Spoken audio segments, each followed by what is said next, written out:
Hey everyone, welcome back. And in today's video, we are going to learn about a brand new topic, and that is going to be unlocking the power of OOPS in Python. Okay, now what do I mean by OOPS? OOPS stands for Object-Oriented Programming, right?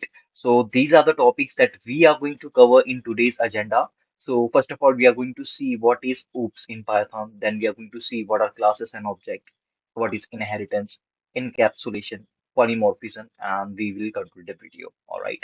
So let's get started. So what is object-oriented programming? So before starting the video, I just want you to tell that why we are using object-oriented programming, right? So basically, in order to reduce human effort, in order to reduce the number of lines of code, we make use of object-oriented programming. Okay, so this is the sum of all the sessions that we have been learning till now, right? We already covered what are functions, what are data types, and all, right? And now we are practically going to use it, right? So, what is object-oriented programming? So, object-oriented programming is a paradigm that is based on the concept of objects which contain data and methods. Okay, Python support object-oriented programming, and it is important part of the programming language, right? Python's OOPS. So whenever I say the term OOPS, I am referring to object-oriented programming. Okay, so it is the short name for object-oriented programming that is known as OOPS. Okay, so Python's OOP feature allow developers to create complex, reusable code that is easy to maintain and extend. Okay, so as I mentioned previously, that in order to reduce human effort and in order to reduce the length of code, we make use of object-oriented programming, right? So what is object here? So everything in the world which exists is an object. You are an object, I am an object. This laptop in which I'm making this video is an object, okay? So object-oriented features include classes, object, inheritance, encapsulation, and polymorphism. These features provide developers with the ability to create powerful, reusable code. With OOPS, developers can create complex applications that are easier to maintain and extend. Okay. So basically, what we are doing is we are just reducing the length of code. Okay, and let's say that you want to use a function multiple times, then why to write that particular code many number of times, right? So what's let's say that you have created a program and you want to use it multiple times, right? So you just need to call that function, right? So we will be reducing the length of code. So that's the basic structure. That's the basic use case of object-oriented programming in real world scenario, right? Let's us move to the next slide. What are classes and objects? Now let us say that you want to create a home, right? So before creating a home, you just before creating any house or plot or flat, right? You just create a prototype for it. And what that prototype is, a blueprint, a map, right? And then you just keep on building the programs, right? Then you keep on creating the building, right? So in programming world, in order to create a prototype, that prototype is known as a class, and the entity through which we call it is an object. So in order to put these particular things in simpler terms, what are classes and what is the relationship between classes and object? So let's say that you have a bike, okay, and the brake have a particular function, right? And there is the accelerator, it have a different function. So whatever the different small function entities that we have, those are the objects through which we call it, right? So the entire thing, the prototype is known as a class, and the small things that through which we are calling a bit of function is known as an object, right? So in Python, classes are used to define new types of object. A class is a blueprint, okay, that defines the properties and methods in an object. Objects are the instance of class, okay? They contain the data and the method defined by the class, okay? So let's say we are in a school, right? So in a school we have classes. So in a class, the students are the object, right? So in such a way, this is the relationship between classes and objects, right? Hope you're getting it. Okay. Classes are used to group related objects together. They can be used to create complex data structure. Classes allow developers to define methods that can be reused multiple objects, right? So you can create multiple number of objects and you can just define a class and you can call it by via objects. Okay, so all those stuffs we are going to cover in the forthcoming videos, right? Let us move forward with the next one, inheritance. So this is a very familiar term that you might be hearing. So like if you're someone from biology, you might have heard about this particular stuff, that is inheritance. Okay.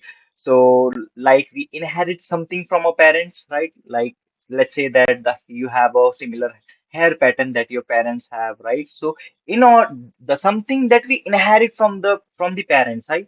Okay, so the same thing is in the programming world as well, that you inherit something from the existing classes. So inheritance is the important feature of object-oriented programming in Python, and it allows developers to create new classes that inherit the properties of the existing classes. All right. So likewise, in real world, we inherit something or the other from our parents, right?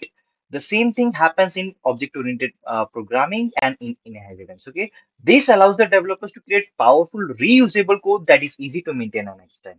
Okay, so like a child class will be having all the features that a parent has, but all the properties that a child has may not be necessary that the parent might be having, right? Okay, so inheritance is used to create complex data structure to create classes that can be reused multiple objects, and it can be used by developers to create powerful APIs that are easier to maintain and extend. You might be wondering that the last para is repeating multiple times, right? And I have deliberately put it that, right? So that you can just keep in mind that why we are using object-oriented programming, so that we can reduce the length of code, okay, and human effort, right? Moving forward, encapsulation. Encapsulation is something that we are wrapping, right? As the name suggests. So encapsulation is an important feature of object-oriented programming in Python. It allows the developers to hide the implementation details of a class from the outside world. Okay. This allows the developers to create powerful, reusable code that is easy to maintain and extend. Encapsulation is used to create complex data structure to create the classes that can be reused multiple times. Okay, it allows developers to create powerful API that is easier to maintain and extend. Okay, hope you got the concept of encapsulation. We are going to cover each of them in detail in separate video in the upcoming one, right? Let's move on to the next one. Polymorphism, right? So poly means many, morphs means types, so many types. Okay, so polymorphism is an important feature of object-oriented programming in Python.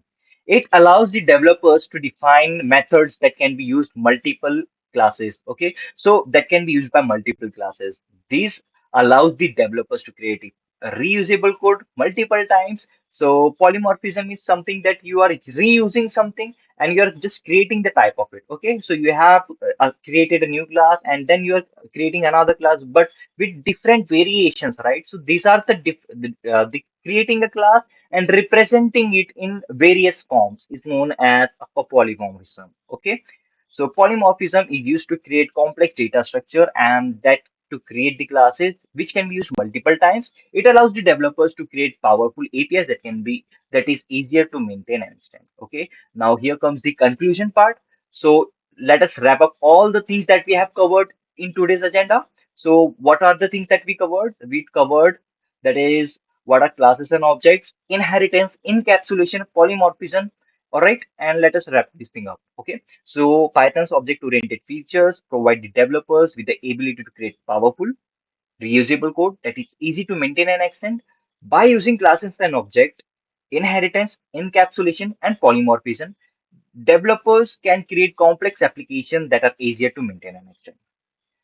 Python, the power of Python and the power of object-oriented feature are an important part of any programming language. Let it be C, C++, Java, and Python. Okay, because this provide the developers the ability to create powerful and reusable code. Okay, because we don't want to create the same code multiple times if we already know that this thing is repeating, right? So why not to reduce the length of code? Okay, why not to reduce the effort? Okay, with OOPs, developers can create complex applications that are easier to maintain and extend. So here we conclude the concept of object-oriented programming, and we are going to cover all the things which we mentioned today. That is inheritance, what a class is an object. Okay, so inheritance it does consist of multiple types. It's single inheritance, multiple inheritance, hybrid. Okay, so there are multiple things that we are going to cover in the upcoming videos, and this would be a fantastic one. Okay. So that's it for today and see you in the next one. Bye bye and have a great day.